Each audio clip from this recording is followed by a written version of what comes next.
Hello' কি খবৰ? ভালে আৰু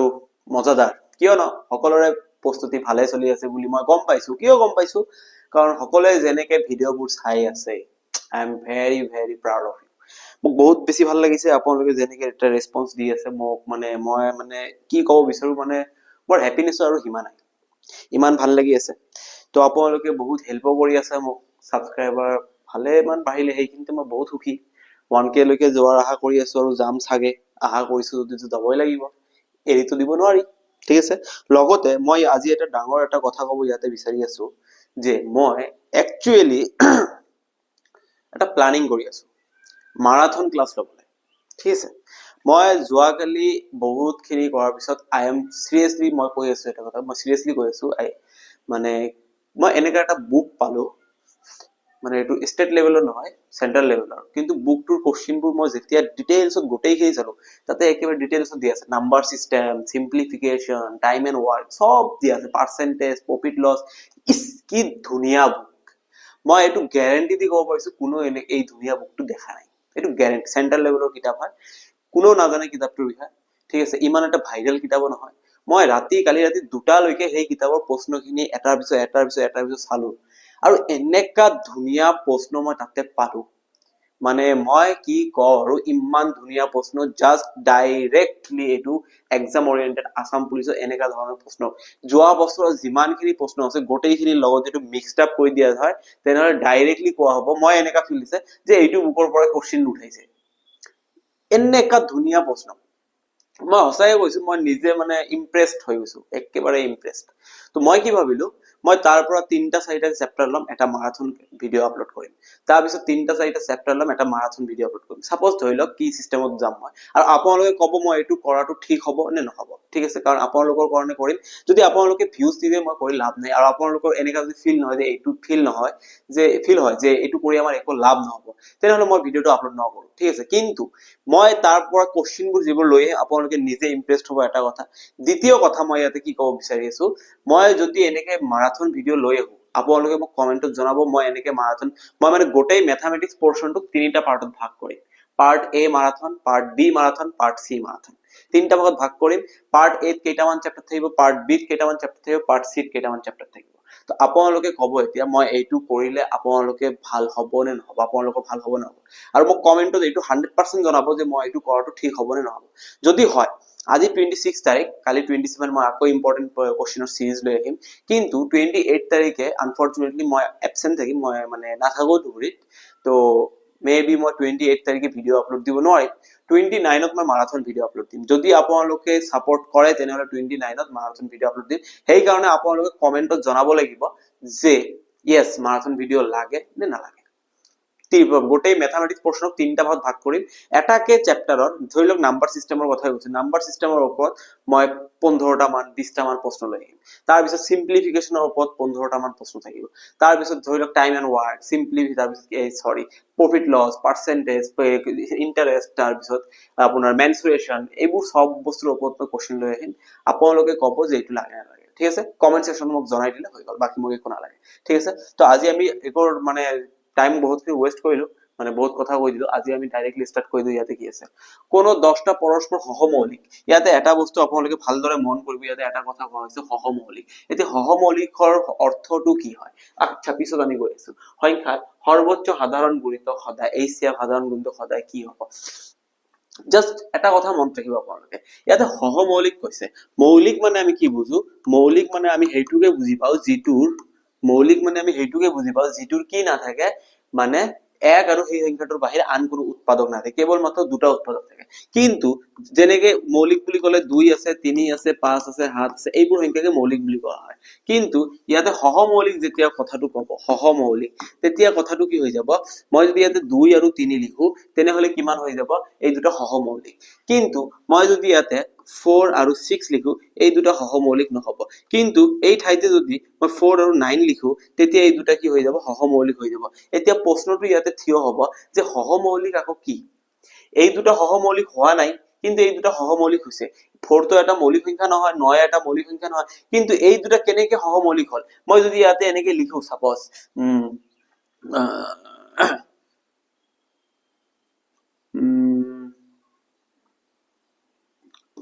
15 আৰু 14 এই দুটো সহমৌলিক সংখ্যা হৈ যাব কিয় হৈ যাব 15 আৰু 14 সহমৌলিক সংখ্যা এতিয়া প্ৰশ্নটো ইয়াতে বাৰবাৰ থিয় হৈ আছে যে এইটো সহমৌলিক কেনেকে 15 টো এটা সহমৌলিক সংখ্যা নহয় 14 এটা মৌলিক সংখ্যা সহমৌলিক সংখ্যা সেইবোৰকে কোৱা হয় যাৰ HCF 1 মানে ইহতৰ কমন ফেক্টৰ কমন উৎপাদক কেৱল 1 এতিয়া মই যদি 15 ক ভাঙি দিও ইয়াৰ কি আছে 15 ৰ গুণিত উৎপাদক কেইটা যদি ভাঙি দিও কি আছে 15 ক আমি 1 ৰে হৰণ কৰিব পাৰি 3 ৰে হৰণ কৰিব পাৰি 5 ৰে হৰণ কৰিব পাৰি আৰু 15 নিজে হৰণ কৰিব পাৰি তাৰ মানে 15 উৎপাদক কি 1 3 5 15 ঠিক তেনেকৈ আমি যদি 14 হৰণ করি তেনে 14 কি হ'ব 14 1 উৎপাদক 1 থাকিব এটা 2 থাকিব এটা 7 থাকিব এটা আৰু এটা 14 থাকিব হয় নে নহয় 14 1 গুণ 14 2 7 গুণ 14 15 1 গুণ 15 3 5 গুণ 15 এতিয়া আপুনি চাওকচোন ইও এটা মৌলিক নহয় ইও এটা মৌলিক কিন্তু ইহতৰ মাজত যদি কমন উৎপাদক যে আমি বিচাৰি যাও কেৱল 1 এ আছে তেতিয়াহে আমি এই দুটা সংখ্যা কি বুলি ক'ব পাৰিম সহমৌলিক সংখ্যা ক'ব পাৰিম এতিয়া এই 10টা পৰস্পৰ সহমৌলিক সংখ্যা 1 লাখটা হোক 2 লাখটা হোক ইহতৰ HCF সদায় কিমান হ'ব 1 অনলি 1 সদায় কমন থাকিব তাৰ বাহিৰত আৰু কোনো কমন নাথাকে সিধা কথা ধুনীয়াকে প্ৰশ্নটো আহি গ'ল ঠিক আছে নেক্সট প্ৰশ্ন কোনো এটা কি কৈছে কোনো এটা ব্যৱহাৰত ক্ৰমে 40% 60 দুটা পৰ্যায়ৰ ৰেহাই একক ৰেহাইৰ সৈতে সমান হ'ব কি কৈছে সাকসেসিভ ডিসকাউন্টৰ কথা কৈছে মানে আপুনি দোকান এটাত গৈছে আপুনি দেখিছে যে 40% ডিসকাউন্ট দেন अगेन 60% ডিসকাউন্ট প্ৰথমে 40% দেন 60% আপোনাক এনেকা লাগি আছে 40% আৰু 60% 40% দিলে যেন 60% থাকিব আৰু 60% ডিসকাউন্ট দিলে তো 100% ডিসকাউন্ট হৈ যাব একচুয়ালি 100% নহয় প্ৰথমে 40% ডিসকাউন্ট দিব দেন 60% ডিসকাউন্ট দিব এটো সাকসেসিভ ডিসকাউন্ট সমতুল্য ৰেহাই যোৱাকালি মই এটা প্ৰশ্ন কৰাইছিলো ইয়াৰ ওপৰত তিনিটা লৈ আহিছিলো আজি দুটা লৈ আহিছো ঠিক আছে কেনে কৰিব এইটো এটা সূত্ৰ আছিল মই বাৰবাৰ কৈছো a - b + ab/100 ঠিক আছে - a - b + ab/100 ইয়াতে এটা মূল কথা ইয়াতে থিয় হৈ আছে কি থিয় আছে 40% 60% এতিয়া আপোনালোকে ইয়াতে আহক 40% ডিসকাউন্টৰ কথা কৈছে এই কাৰণে মাইনাস ব্যৱহাৰ কৰিছো যেতিয়া আপোনাক কব বৃদ্ধি হোৱাৰ কথা কব তেতিয়া আমি প্লাস ব্যৱহাৰ কৰিম ইয়াতে মাইনাস ব্যৱহাৰ কৰিম প্ৰথমে কিমান percent 40% then again 60% then plus 40 into 60 divided by 100 এইটো কইলে যেটো ভ্যালু আহিব হেইটোই হ'ব আমাৰ आंसर -40 - 60 কিমান হৈ যাব -100 নো প্ৰবলেম প্লাস 0 আৰু 0 কাটি দিলো 0 আৰু 0 কাটি দিলো 4 6 গুণ 24 100 -100 + 24 কিমান হ'ব -76 option number D is the correct answer total discount কিমান হ'ব -76 -2 কি বুজাইছে -2 এইটো বুজাইছে যে ডিসকাউন্ট কিমান ডিসকাউন্ট 76 ঠিক আছে মাইনাস বুজাইছে হ্রাস হোৱা ডিসকাউন্ট হোৱা আৰু প্লাস থাকিলে বুজাই বৃদ্ধি হোৱা ইনক্ৰিজ হোৱা ইয়াতে কিছু তেনেহলে টোটাল ৰেহাই কিমান দিছে দোকানে টোটাল ৰেহাই 76% দিছে ধুনিয়া এটা প্ৰশ্ন আছে একেবাৰে ধুনিয়া পঢ়ি ভাল লাগিছে ঠিক আছে নেক্সট প্ৰশ্ন লৈ আমি আগুৱাই যাও এইটো প্ৰশ্ন কি কৈছে 6.6444 এইটো সব ডট ডট আছে ইয়াতে ডট ডট আহা নাই কোনো প্ৰবলেম 6.464646 সংখ্যাটো শুদ্ধ ভগ্নাংশ ৰূপ কি এইটো যদি মই ভগ্নাংশ ৰূপত লিখো তেনেহলে কি হৈ যাব আপোনালোকে নিশ্চয় জানে এনেকা ধৰণৰ প্ৰশ্ন আপোনালোকে কৰিছে 6.464646 ডট ডট গৈ আছে এতিয়া মূল কথাটো হল ৰিপিট হৈ আছে নে নাই 6.46 কোন ৰিপিট হৈছে 46464646 ৰিপিট হৈ আছে তেনেহলে আমি জানো 46 ৰ ওপৰত বাৰ দিব লাগিব এটা আৰু বাৰ দিয়াৰ লগে লগে এইটো আমি p/q আকাৰত লিখিব পাৰিম p/q আকাৰত লিখিব লাগে ইয়াতে কিছু ভগ্নাংশ ৰূপ মানে p/q আকাৰত p/q আকাৰত লিখিলে কিমান লিখিম আমি এটা মানে দাগটো দিম হৰ কিমান হ'ব কেইটাৰ ওপৰত বাৰ আছে দুটাৰ ওপৰত তেনেহলে দুটা ন তলত আহিব একেবাৰে ইজি কথা ওপৰত কিমান হ'ব ওপৰত হ'ব গোটে সংখ্যাটো কিমান বাৰ পয়েন্ট বাদ দিয়ক এইবোৰ পাহৰি যাওক কিমান আছে 646 কিন্তু ইয়াতে এটা বস্তু লক্ষ্য কৰিব লগা আছে কি লক্ষ্য কৰিব লগা আছে আপোনালোকে ভালদৰে মন কৰক 646 আছে নো প্ৰবলেম কিন্তু বাৰ কাৰ ওপৰত নাই গোটে সংখ্যাটো যেতিয়া আমি তুলনা চাব যাও তেতিয়া চাও আমি 6 ৰ ওপৰত বাৰ নাই যাৰ ওপৰত বাৰ নাই হেটো আমি মাইনাস কৰি দিম কিমান হ'ব 640 6 ৰ ওপৰত 6 গলে 0 তাৰ মানে ওপৰত কিমান হ'ব 640 যেটো গোটে সংখ্যাটো লিখিম 646 তাৰ পিছত বাৰ নথকাখিনি মাইনাস কৰি দিম বাৰ নথকা কোন আছে 6 মাইনাস কৰিলে 640 option number A is the correct answer 640/999 sorry 99 ঠিক আছে আহা কৈছো আপোনালোকে বস্তুটো ভালদৰে বুজি পাইছে একেবাৰে ধুনিয়া আছিল বস্তুটো মানে এনেকা প্ৰশ্ন কৰি ভাল লাগে আৰু এক্সাম ওৰিয়েন্টেড প্ৰশ্ন হয় ঠিক আছে কোন প্ৰথম 8টা মৌলিক সংখ্যাৰ যোগফল হাতৰ দ্বাৰা বিভাজন কৰিলে প্ৰাপ্ত ফলাফল প্ৰথম 8টা মৌলিক সংখ্যা কিমান হ'ব 2 3 5 7 11 13 17 19 কেইটা হৈছে 1 2 3 4 5 6 7 8 এইকেইটা যোগ কৰি আমি কিমান দি হৰণ কৰিম এইকেইটা যোগ কৰি আমি কিমান দি হৰণ কৰিম এইকেইটা যোগ কৰি আমি 7 ৰে হৰণ কৰিম 7 ৰে হৰণ কৰিলে আমি যোগ কৰি চাও কিমান হয় ঠিক আছে 2 3 5 5 5 10 10 আৰু 7 17 17 এটো হ'ব 28 28 এটো হ'ব কিমান 41 41 এটো কিমান হ'ব 58 58 আৰু এটো কিমান হ'ব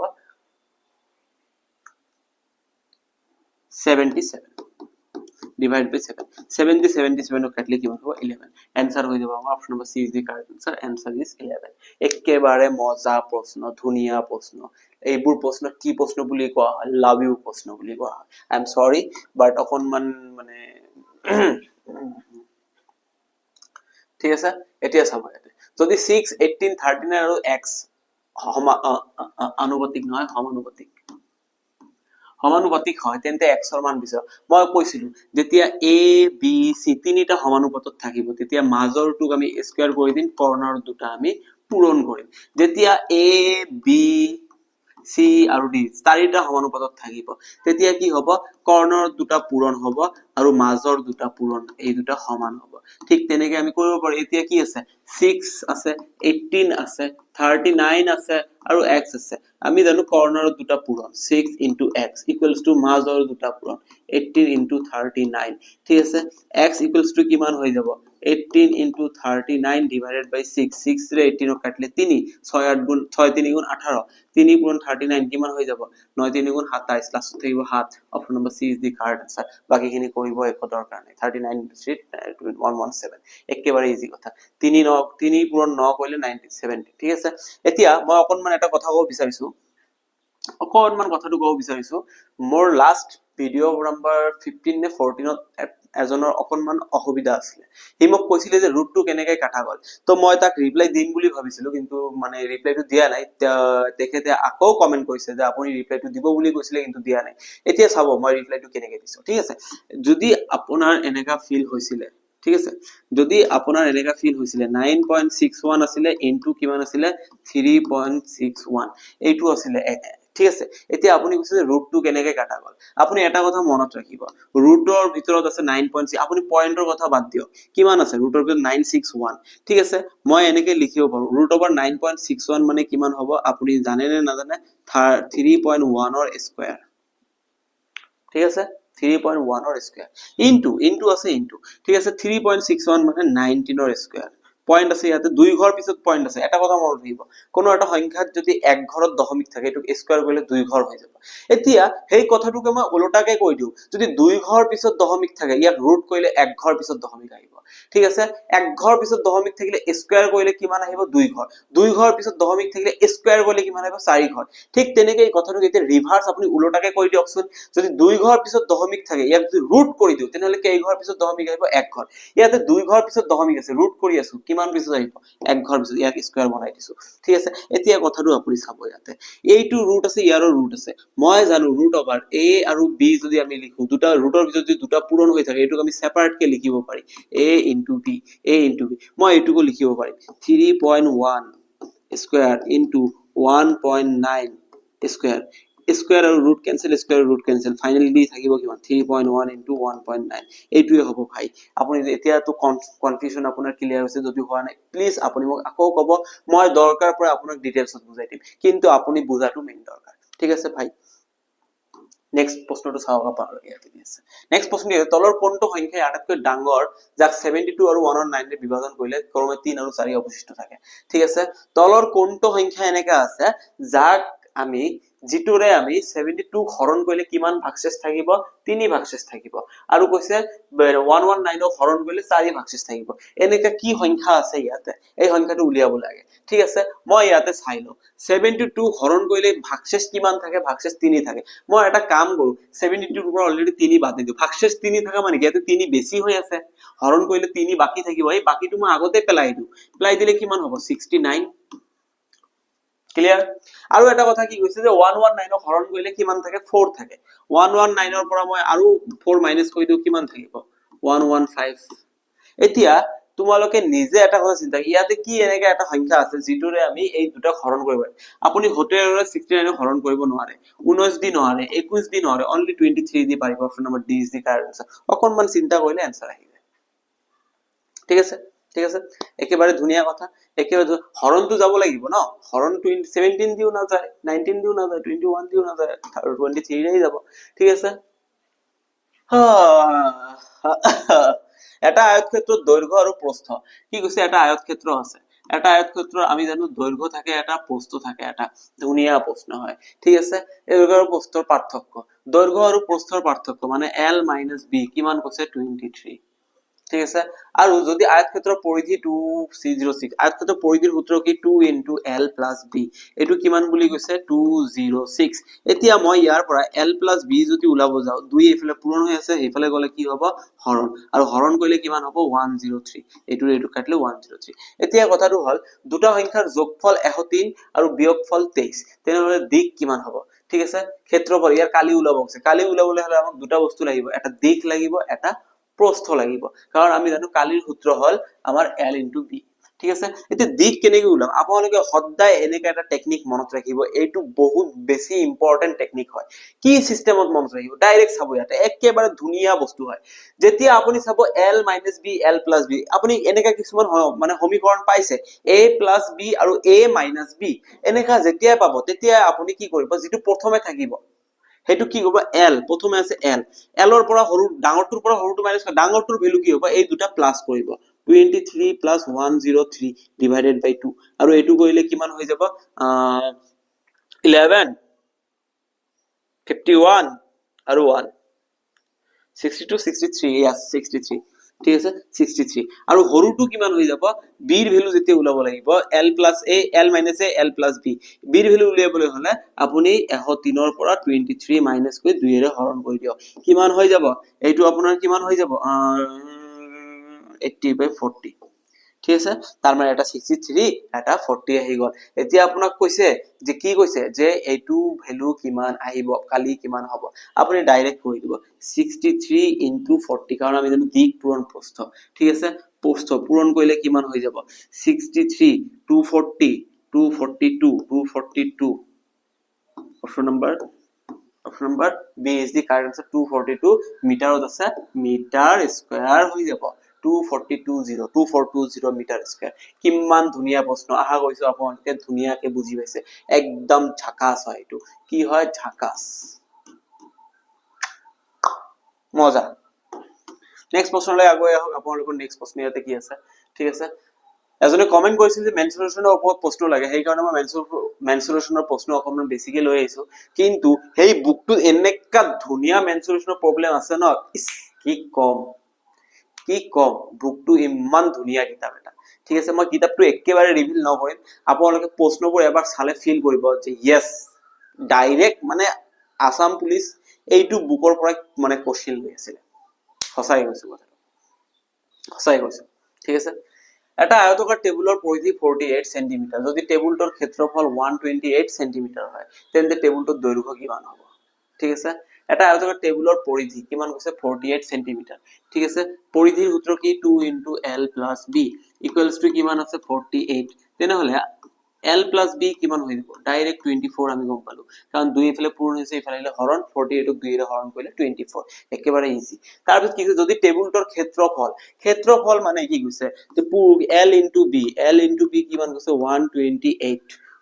তেন্তে টেবুলটোৰ দৈৰ্ঘ্য কিমান তেন্তে l ৰ মান কিমান ঠিক আছে আপোনালোকে ইয়াতে ডাইৰেক্ট কৰিব পাৰে নকৰিব পাৰে আপোনালোকে ডাইৰেক্ট এটা বস্তু চিন্তা কৰক কি এনেকা বস্তু আছে যোগ কৰিলে 24 পূৰণ কৰিলে 128 ঠিক আছে আপোনালোকে ডাইৰেক্ট এটা কাম কৰিব এটো দ্বিঘাত সমীকৰণৰ নিচিনা অকনমান মিল আছে ডাইৰেক্ট ইয়াক ভাঙি দিয়কচোন এনেকে ভাঙিব যাতে পূৰণ কৰিলে 128 আৰু হৰণ যোগ কৰিলে 24 পূৰণ কৰিলে 128 যোগ কৰিলে 24 চাওক ইয়াতে কেনেকে কৰিব লাগিব ইয়াতে কিমান আছে 128 মই জানো 64 * 2 কিমান হ'ব 128 কিন্তু 64 আৰু 2 প্লাস কৰিলে 66 মোক লাগে কিমান 24 মই জানো 32 * 4 কিমান হৈ যাব 32 * 4 128 দুটা বস্তু পূৰণ কৰিলে 128 কিন্তু যোগ কৰিলে কিমান হ'ব 36 32 4 36 ইয়াত আছে 24 তথাপিও নহব মই জানো 16 * 8 কইলে কিমান হৈ যাব 16 পূৰণ 8 কইলে হৈ যাব 128 কিন্তু আপোনালোকে ইয়াতে এটা ভাল কৰি মন কৰি চাওকচোন 16 আৰু 8 যোগ কৰিলে কিমান হ'ব 24 তাৰ মানে D হ'ব L আৰু এটো হ'ব B L কিমান হ'ব 16 centimetre option number C is the correct answer 16 centimetre আপোনালোকে এনেকৈ কৰিব পাৰে ভাঙি দিয়াৰ একো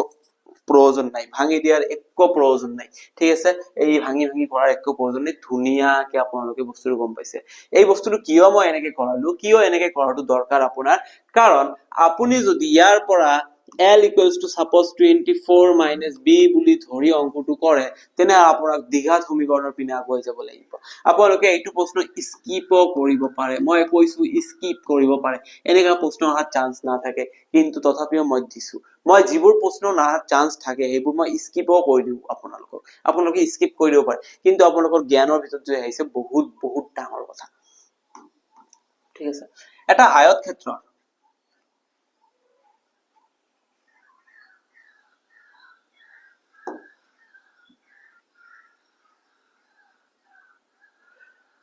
এটা আয়ত ক্ষেত্ৰৰ দৈৰ্ঘ্য আৰু প্ৰস্থৰ অনুপাত 5:4 দৈৰ্ঘ্য আৰু প্ৰস্থৰ অনুপাত 5:4 এটো L এটো B এটো কিমান হ'ব 5x এটো কিমান হ'ব 4x ঠিক আছে কাৰণ x হ'ব 5x 4x ঠিক আছে ধৰি লৈছো কি কৈছে ইয়াৰ ক্ষেত্ৰফল আমি কি জানো দিক পূৰণ প্ৰস্থ সমান সমান ক্ষেত্ৰফল 5 4 গুণ 20 x পূৰণ x x স্কয়াৰ সমান সমান 8000 20 এইফালে আছে এইফালে গলে কি হৈ যাব হৰণ শূন্য শূন্য কাটি দিলো 2 এৰে 8 কাটিলে 4 x স্কয়াৰ ইকুৱেলস টু কিমান পালো মই 4 x ইকুৱেলস টু কিমান পাম মই 20 মানে এটোৱে হৈ যাব না √4 হক যদি মই 4 হক স্কয়াৰ টু এইফালে গলে √4 মানে 20 ক স্কয়াৰ কৰিলে 4 হয় একে কথা ঠিক আছে এতিয়া দিলে দিক কিমান হৈ যাব 5x মানে 5 * 20 5 * 20 মানে কিমান 100 এটো হৈ যাব আমাৰ দিক প্ৰস্থ কিমান হৈ যাব 4x মানে 4 * 20 তাৰ মানে কিমান হৈ যাব 80 ঠিক আছে ইয়াতে কিছে যে ইয়াৰ পৰিধি কি হ'ব 2 * L + B এতিয়া কিছু মানে কও স্যার অলপ শর্টকাট কৰাও ভাই বুজি ল আপুনি আগত বুজি ল তেতিয়া আপুনি কব বুজাটো ইম্পৰ্টেন্ট হয় 2 * L + B 2 * L 100 + 80 ঠিক আছে এটো কিমান হৈ যাব এনেকৈ তো মই ডাইৰেক্টলিও কৈ দিব পাৰো যে 18 পূৰণ 20 কৰি দে 18 পূৰণ 20 কৰি দে ডাইৰেক্ট কৈ দিব পাৰো কিয় কৈ দিব পাৰো ইয়াতে দুটা যোগ কৰিলে কিমান হ'ব 9 পৰিধিৰ লগত 2 পূৰণ থাকে ঠিক আছে আৰু x ৰ ভ্যালু পালো আমি কিমান 20 এইটো কৰি দিলো আপোনালোকৰ 360 আহি যাব কিন্তু মই কব বিচৰা নাই কিয় কব বিচৰা নাই কাৰণ কিছুমানৰ মাথাৰ ওপৰত দি যাব এইটো নিয়মতে যাও 100 + 80 160 into 2 কিমান হৈ যাব 320 মই ভুল কৈ দিলো নেকি ইয়াতে কিবা তো এটা ভুল হল 180 হ'ব এটো ঠিক আছে 180 পূৰণ 2 360 ধুনিয়াকে আহি গল এইটো চাওক এতিয়া কি কৈছে এটা ঘটনাৰ সম্ভাৱনা কিমান হ'ব পাৰে সম্ভাৱিতাৰ প্ৰশ্ন সম্ভাৱিতাৰ ভ্যালু কিমানৰ মাজত থাকিব পাৰে ঠিক আছে এটা কথা মন ৰাখিব সম্ভাৱিতাৰ ভ্যালু কেতিয়াও ঋণাত্মক নহয় সম্ভাৱিতাৰ ভ্যালু কেতিয়াও একতকে ডাঙৰ নহয় 1 point something আছে ডাঙৰ আছে সম্ভাৱিতাৰ ভ্যালু সদায় 0 ৰ পৰা 1 ৰ ভিতৰত থাকে কাৰ ভিতৰত থাকে 0 ৰ পৰা 1 ৰ ভিতৰত থাকে এইটো আছে 0 ৰ পৰা আপুনি তেইটো ভ্যালু কে 0 ৰ পৰা 1 ৰ ভিতৰত পাব যিটো আপুনি লব আৰু হৰটো সদায় লবতকে ডাঙৰ হ'ব ঠিক আছে হৰটো ইয়াতে তলত 23 আছে ওপৰত 18 আছে তাৰ মানে হৰ ডাঙৰ আছে তাৰ মানে ইয়াৰ ভ্যালু 0 ৰ পৰা 1 ৰ ভিতৰত আছে option number C is the correct answer আহা কৈছো আপোনালোকে বুজি পাইছে ধুনিয়া প্ৰশ্ন 52 টা তাজপাত ঠিক আছে মই গম পাও যিমান আসাম পুলিচৰ এক্সপেৰিয়েন্স আছে তাৰ ভিতৰত ম্যাক্সিমামে টাচ খেলা অভ্যাস আছে ঠিক আছে এই বন্ধুক এটা লগত লৈ বহিছে টাচ এনেকে লৈ বহিছে মুখত বিড়ি এটা লগাইছে টাচ খেলি আছে ঠিক আছে যদি কৰিছে আপোনালোকে এনেকা তেনেহলে প্লিজ নকৰিব এনে টাচপাত খেলাটো মই কেতিয়াও বেয়া নাপাও এটো মানে আপোনালোকৰ ব্ৰেইন শাৰ্প কৰে কিন্তু আপুনি যদি পইচা দি খেলিছে যে ল 500 টকাকে লগালো 600 টকাকে বাজি 1000 2000 যিমান পাৰিছে বাজি লগাইছে হেইটো ভুল কেতিয়াও নকৰিব এটা কথা মনত ৰাখিব জুৱা আপোনাৰ লগত আপোনাৰ ফেমিলিকো বৰবাদ কৰি দিব। এইটো বহুত ডাঙৰ কথা, এইটো বহুত ডাঙৰ কথা। মই নিজৰ চকুৰে চাই আছো। জুৱা মোৰ লাইফত নহয়, মই সঁচা কথা কৈছো, মোৰ লাইফত মই 5 টকা এটাও জুৱা খেলাটো ভাল নাপাওঁ। ঠিক আছে, মই বেলেগ বস্তুত ফালে আছো, কিন্তু জুৱা খেলাটো মই একেবাৰে ইগনোৰ কৰো। আৰু লগতে এটা কথা ডাইৰেক্টলি কৈ দিছো, জুৱা আপোনাৰ লগতে আপোনাৰ ফেমিলিকো বৰবাদ কৰি দিয়ে। এনেকা এটা বেয়া বস্তু। তো আপুনি যিমান পাৰে এই বস্তুটোৰ পৰা দূৰত থাকক। ঠিক আছে, কিন্তু আপুনি জানে নে নাজানে, প্ৰবাবিলিটি এটা গোটেইটো জুৱাৰ ওপৰৰ প্ৰশ্ন হয়। কিন্তু প্ৰবাবিলিটি এনেকা এটা বস্তু, ইয়াক ভাল কাৰণত আৱিষ্কাৰ কৰা হৈছিলে, কিন্তু সবে ইয়াক মানে টাচ খেলটো একচুয়ালি এটা ব্ৰেইন গেম হয়, কিন্তু সবে ইয়াক কি মানে এটা বেয়া ফালে লৈ গৈছে, বেয়া গেমৰ ফালে লৈ গৈছে। ঠিক আছে, তো এইটো ভুল আপোনালোকে নকৰিব। আজিকালি মই দেখা পাওঁ ফেচবুকতো আহে, এই কচু গুটি খেলি থাকে, এই টকা এনেকে দিয়ে। ইহঁতে একচুয়ালি নেখেলে, ইহঁতে জাষ্ট পাব্লিকৰ পৰা ভিউ আনিবৰ কাৰণে খেলি থাকে। আৰু সেইবোৰ দেখিয়ে আমাৰ সমাজৰ কিছুমান ল'ৰা ইনস্পায়াৰ হয় যে ইহঁতে খেলি আছে, আমিও খেলিব পাৰিম। যেনেকে উদাহৰণৰূপে আপোনাৰ সন্মুখত বহুত কেইটা এপ আছে, ড্ৰিম 11, লোটাছ 365, তাৰপিছত ৰামি চাৰ্কেল নে কিবা কিবি থাকে, চাৰ্কেল 11, কিবা কিবি থাকে। প্লিজ মই যিমান পাৰো আপোনালোকক ৰিকুৱেষ্ট কৰি আছো, এইবোৰৰ পৰা দূৰত থাকিব। IPL আহিছে, IPL যেতিয়া আপোনালোকে এইবোৰৰ ফালে যাব, এইবোৰত পইচা লগাব, কোন জিকিব কোন নিজিকিব, এইবোৰৰ পৰা দূৰত থাকিব। IPL আপুনি ওয়াৰ্ল্ড কাপ দেখক, যি খেল আছে আপুনি চাওক, কিন্তু IPL ৰ পৰা দূৰত থাকক। IPL টো গোটেইটো একেবাৰে জুৱাৰ ওপৰত নিৰ্ভৰ কৰে, ডাইৰেক্ট জুৱাৰ ওপৰত নিৰ্ভৰ কৰে। আপুনি ক্ৰিকেট চাওক, বহুত ভাল কথা, যিকোনো খেল চাওক ভাল কথা। ক্ৰিকেটৰ ফ্যান আপুনি বহুত ডাঙৰ ফ্যান, কিন্তু IPL ৰ পৰা দূৰত থাকক। IPL টো গোটেই জুৱাৰ ওপৰত নিৰ্ভৰ কৰে। মই এইটো ৰিকুৱেষ্ট কৰি আছো এজ এ মানে ব্ৰাদাৰ বা মানে ভাই হিচাপে মই আপোনালোকক ৰিকুৱেষ্ট কৰি আছো, এইবোৰৰ পৰা দূৰত থাকক, নিজকে বচাওক, নহলে আপুনি বৰবাদ হৈ যাব। এইটো কথা ভালদৰে মনত ৰাখিব। ঠিক আছে, এতিয়া ইয়াতে চাওক, 52টা আমি জানো টাচপাত কেইটা থাকে, এটা কাৰ্ডত 52টা কাৰ্ড থাকে। ঠিক আছে, তাৰে ভিতৰত এটা স্তৰৰ পৰা এটা টাচ উলিয়াই দিলে, সেই টাচখন ৰজা কিং। আমি জানো টাচপাতত কেইটা কিং থাকে, এটা থাকে কিং থাকে, তাৰপিছত কুইন থাকে। ঠিক আছে, 52টা কাৰ্ড থাকে। তেনেহলে মই যেতিয়া এনেকে এটা বস্তু এনেকে উলিয়াই লম, কিমানটা বস্তুৰ পৰা এটা বস্তু উলিয়াই লৈছো, 52টা বস্তুৰ পৰা। তাৰ মানে তলত কিমান হ'ব, 52। গোটেই খেলটো কাৰ ভিতৰত হৈ আছে, 52টা কাৰ্ডৰ ভিতৰত হৈ আছে, 52। মই যেতিয়া এটা বস্তু উঠাই লম, এতিয়া মোৰ প্ৰশ্ন হ'ব, সেই 52টাৰ ভিতৰত কেইটা কিং আছে। মই জানো টাচপাতত, মই যিমানখিনি জানো, খেলিছো, মই হস্পিটেলত খেলিছো, টাচপাতত কি থাকে, 2 থাকে, এক্কা থাকে, 2 3 4 5 এনেকে আপ টু 10। তাৰপিছত আহে জোকাৰ, তাৰপিছত আহে কুইন, তাৰপিছত আহে কিং, থাকে না? এইকেইটা থাকে। প্ৰত্যেকটো কাৰ্ড কেইটাকে থাকে, 4টাকে থাকে। কিং কেইটা থাকে, 4টা। তাৰ মানে মই যেতিয়া এনেকে টানি আনিম, তেতিয়া কিং কেইটা আহিব, 4টাৰ ভিতৰত যিকোনো এটা আহিব, 4টাৰ ভিতৰত আহিব। 4টা চান্স বেছি আছে, 4টা আছে, চান্সটো হ'ব পাৰি গৈছে। কাৰ্ড কেইটা আছে, কিং 4টা, যদি টানি আনো 4টাৰ ভিতৰতে আহিব। তাৰ মানে এইটো কাটিলে কিমান হ'ব, 1/13, that is option number D is the correct answer। এইটো বস্তু আপোনালোকৰ মনত ৰাখিব লাগিব। আশা কৰিছো আপোনালোকে ধুনীয়াকে বস্তুটো বুজি পাইছে। তো আজিৰ কাৰণে এইখিনি আছিল। আশা কৰিছো আপোনালোকক ভিডিঅ'টো বহুত বেছি ভাল লাগিছে। আৰু মোক প্লিজ কমেন্ট সেকশনত আপোনালোকে জনাব যে part A, part B, part C ম্যাৰাথন সিৰিজ মই লৈ আহিম নে নাই। কমেন্টত জনাই দিব। যদি আনিব কয় আপোনালোকে, মই লৈ আহিম, আৰু যদি নকয় মই লৈ নাহো। আপোনালোকৰ ওপৰত নিৰ্ভৰ কৰিব। যদি আপোনালোকে কৈছে যে এনেকে আপুনি ইম্পৰ্টেন্ট সিৰিজটো লৈ যাওক, মই এনেকে ইম্পৰ্টেন্ট সিৰিজ লৈ যাম। সব বস্তু ডিপেন্ড কৰিব আপোনালোকৰ ওপৰত। আজিৰ কাৰণে এইখিনিয়ে। তেতিয়ালৈকে bye bye, Tata, good night, love you all.